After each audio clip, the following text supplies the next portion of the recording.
क्या आपने कभी गौर किया है, जब आप बिल्कुल शांत बैठते हैं तब आपका मन सबसे ज्यादा भागता है। कभी बीते हुए कल की कोई बात याद आती है, कभी आने वाले कल की चिंता होने लगती है, कभी किसी ने क्या कहा उसका जवाब मन में देने लगते हैं, और कभी बिना किसी कारण के ही मन बेचैन रहने लगता है। आप आंखें बंद करते हैं ताकि मन शांत हो जाए, लेकिन मन और ज्यादा सोचने लगता है। कभी आपने खुद से पूछा है, आखिर हमारा मन इतना भटकता क्यों है, और क्या कोई ऐसा तरीका है जिससे केवल एक क्षण में इस भागते हुए मन को शांत किया जा सके? आज की कहानी इसी सवाल का जवाब देती है। यह कहानी है राजा जनक और महान ऋषि अष्टावक्र की, एक ऐसी कहानी जो आपको यह समझा सकती है कि शांति बाहर नहीं बल्कि आपके अपने भीतर छिपी हुई है। तो ध्यान से सुनिए, क्योंकि हो सकता है इस कहानी के अंत तक आप अपने मन को देखने का तरीका ही बदल दें। अध्याय 8, मन का भटकाव और मानसिक थकान। एक समय की बात है, राजा जनक बहुत बड़े और शक्तिशाली राजा थे। उनके पास धन था, सम्मान था, राज्य था, हजारों लोग उनकी आज्ञा मानते थे। लेकिन उनके भीतर एक ऐसी चीज थी जिस पर उनका नियंत्रण नहीं था। वह था उनका अपना मन। राजा जनक रात में अपने महल में आराम करने जाते, लेकिन जैसे ही आंखें बंद करते, मन में विचारों की भीड़ शुरू हो जाती। कभी राज्य की चिंता, कभी भविष्य की चिंता, कभी किसी व्यक्ति की बात, कभी कोई पुरानी घटना। एक विचार खत्म नहीं होता कि दूसरा विचार शुरू हो जाता। जनक सोचते, मेरे पास सब कुछ है, फिर भी मेरे भीतर शांति क्यों नहीं है? एक दिन उन्होंने तय किया, अब इस सवाल का जवाब ढूंढना ही होगा। उन्होंने अपने दरबार में कई विद्वानों को बुलाया। उन्होंने पूछा, मुझे ऐसा ज्ञान चाहिए जिससे मेरा मन तुरंत शांत हो जाए। लेकिन कोई भी ऐसा उत्तर नहीं दे पाया जिससे राजा जनक संतुष्ट हो सकें। तभी किसी ने उन्हें महान ऋषि अष्टावक्र के बारे में बताया। राजा जनक ने अष्टावक्र को अपने पास बुलाया और उनसे वही सवाल पूछा, मेरा मन हर समय भटकता रहता है, मैं इसे कैसे रोकूं? अष्टावक्र मुस्कुराए। उन्होंने कहा, राजन, आप अपने मन को रोकना चाहते हैं, यही आपकी पहली भूल है। जनक हैरान हो गए। उन्होंने पूछा, तो फिर मुझे क्या करना चाहिए? अष्टावक्र ने कहा, मन को रोकिए मत, पहले उसे देखिए। अध्याय 2, अशांति का असली कारण।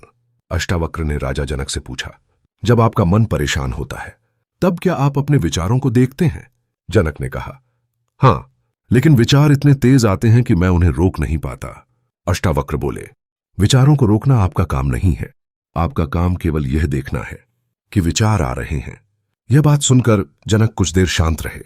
अष्टावक्र ने आगे कहा, मान लीजिए आपके सामने एक नदी बह रही है, क्या आप नदी के पानी को हाथों से रोकने की कोशिश करेंगे? जनक ने कहा, नहीं। अष्टावक्र बोले, तो फिर मन के विचारों के साथ ऐसा क्यों करते हैं? विचार नदी की तरह हैं, एक आता है, फिर चला जाता है, दूसरा आता है, फिर चला जाता है। समस्या विचारों में नहीं है, समस्या तब शुरू होती है जब हम हर विचार को पकड़ लेते हैं। एक विचार आया, कल क्या होगा? हम उसे पकड़ लेते हैं, फिर दूसरा विचार आता है, अगर ऐसा हो गया तो हम उसे भी पकड़ लेते हैं, फिर तीसरा विचार आता है, अगर मैं असफल हो गया तो, और देखते ही देखते एक छोटा सा विचार पूरी चिंता बन जाता है। अष्टावक्र ने जनक से कहा, राजन, आपका मन अशांत इसलिए नहीं है क्योंकि विचार बहुत हैं, आपका मन अशांत इसलिए है क्योंकि आप हर विचार को अपना समझ लेते हैं। यह बात बहुत गहरी थी, क्योंकि विचार आपका अनुभव हो सकता है, लेकिन विचार आपकी पहचान नहीं है।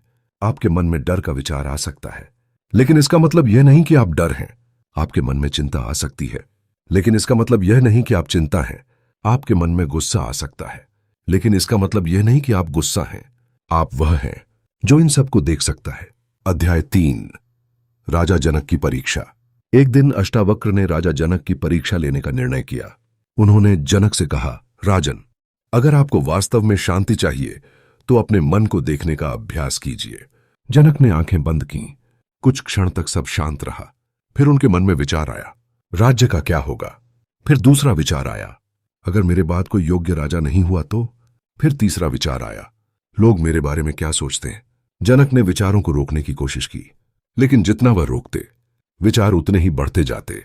कुछ समय बाद जनक परेशान होकर बोले, गुरुदेव, मेरा मन तो और भी ज्यादा भाग रहा है। अष्टावक्र मुस्कुराए। उन्होंने कहा, नहीं राजन, आज पहली बार आपका मन ज्यादा नहीं भाग रहा। आज पहली बार आपको दिखाई दे रहा है कि आपका मन कितना भागता है। जनक चुप हो गए। अष्टावक्र ने कहा, यही जागरूकता की शुरुआत है। अध्याय 4, मन को शांत करने का सरल तरीका। अब अष्टावक्र ने जनक को एक बहुत सरल बात बताई। उन्होंने कहा, जब भी कोई विचार आए उसके साथ मत जाइए, बस उसे देखिए। अगर मन कहे मुझे भविष्य की चिंता है, तो तुरंत भविष्य के बारे में सोचना शुरू मत कीजिए, बस देखिए मेरे मन में चिंता का विचार आया है। अगर मन कहे उस व्यक्ति ने मेरे साथ गलत किया, तो उस घटना को बार बार याद मत कीजिए, बस देखिए मेरे मन में गुस्से का विचार आया है।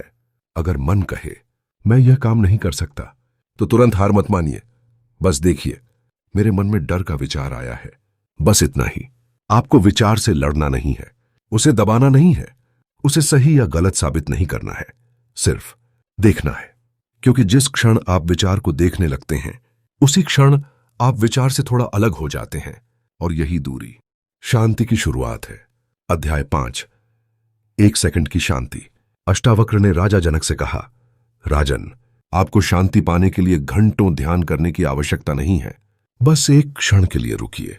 जब कोई विचार आए, अपने आप से पूछिए, यह विचार किसे दिखाई दे रहा है? जनक ने पूछा, मुझे। अष्टावक्र बोले, तो फिर आप विचार नहीं हैं, आप वह हैं जो विचार को देख रहा है। यही समझ मन के साथ आपके रिश्ते को बदल देती है। पहले विचार आता था और आप उसके पीछे भाग जाते थे। अब विचार आता है और आप उसे देखते हैं। पहले गुस्सा आता था और आप गुस्से में कुछ बोल देते थे। अब गुस्सा आता है और आप उसे देखते हैं। पहले डर आता था और आप डर के कारण फैसला लेते थे।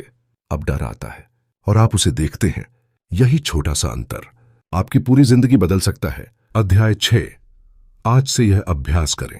आज से एक छोटा सा अभ्यास शुरू कीजिए। जब भी आपका मन बहुत ज्यादा सोचने लगे, तुरंत अपने विचारों से लड़ना बंद कर दीजिए। कुछ सेकंड रुकिए, धीरे से सांस लीजिए और अपने मन से कहिए, मैं अपने विचारों को देख रहा हूं, मैं अपने विचार नहीं हूं। फिर जो विचार आ रहा है उसे आने दीजिए, जो जा रहा है उसे जाने दीजिए। आपको हर विचार का जवाब देने की जरूरत नहीं है, हर डर का समाधान उसी समय खोजने की जरूरत नहीं है, हर बात का विश्लेषण करने की जरूरत नहीं है। कभी कभी मन को शांति देने का सबसे अच्छा तरीका है उसे कुछ समय के लिए कुछ भी करने से रोक देना, बस देखना, बस सांस लेना, बस मौजूद रहना। अंतिम अध्याय, असली शांति कहां है। राजा जनक को धीरे धीरे समझ आने लगा कि शांति किसी महल में नहीं है, शांति धन में नहीं है, शांति सत्ता में नहीं है, और शांति विचारों के खत्म हो जाने में भी नहीं है। शांति उस क्षण में है जब आप विचारों को पकड़ना बंद कर देते हैं। आपके मन में हजारों विचार आ सकते हैं, लेकिन अगर आप उन्हें केवल आते जाते देख सकें, तो वे आपको अपने साथ नहीं बहा पाएंगे।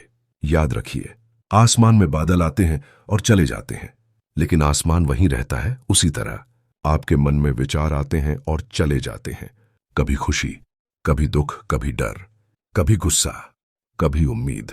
लेकिन इन सब के पीछे एक ऐसी चेतना है जो इन सबको देख रही है। उसी को पहचानना असल शांति की शुरुआत है। इसलिए अगली बार जब आपका मन भटके, उसे डांटिए मत, उसे जबरदस्ती रोकिए मत। बस एक पल रुकिए और खुद से पूछिए, यह विचार मुझे दिखाई दे रहा है, तो क्या मैं यह विचार हूं?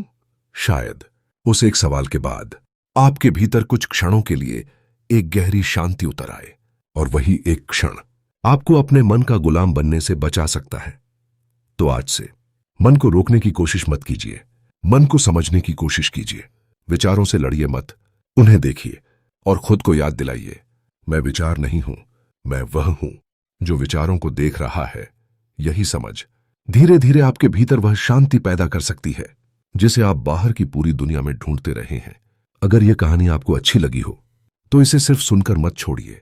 आज रात सिर्फ 1 मिनट शांत बैठिए, आंखें बंद कीजिए, सांस को महसूस कीजिए और अपने मन को देखिए। शायद पहली बार आपको महसूस होगा कि शांति कहीं बाहर नहीं थी, वह हमेशा से आपके भीतर ही थी। धन्यवाद।